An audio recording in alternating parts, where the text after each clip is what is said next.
Kwa afọ ka a na-etere ana Akpugo egwu, ya bụ ala dị nsọ.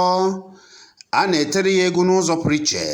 Ndị mmadụ na-esi n'ebe dị iche iche na mba ụwa wuchie n'iji bịa wee nwee aṅụrị wee tere ana Akpugo, ana dị nsọ egwu n'ụzọ pụrụ iche, n'iji gosi otu ala dị nsọ bụ ala Akpugo ji echekwa ndị nke ya, na-agọzikwa ha n'ụzọ pụrụ iche. Ya mere ndị mmadụ na-eje esi n'obodo niile na mba ụwa wee bịa n'ala Akpugo wee bịa nara ngọzi ha site na ịbịa tere ana Akpugo egwu nke na-ewu ewu kwa afọ. Nke gara aga bụ odogwu nwoke ndị Igbo ji eje mba, onye nze, ya bụ Chief Chiwetalu nke na-eme ejije nakwa ndị ọzọ gbara ọkpụrụkpụ si mba ụwa dị iche iche wee bịa ana Akpugo n'iji fụ ka esi etere ana Akpugo egwu nakwa iji nara ngọzi nke ha. Nke afọ a ga-apụ iche. Ngwa lekwanụ ka o si ada.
Chiwetalu with the 1981 when we 1981 I can't remember never.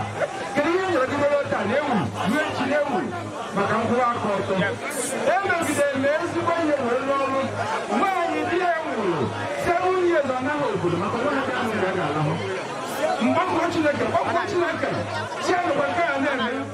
John Melgo, well, only 1 year old. Akpugo, John Melgo,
Thank you.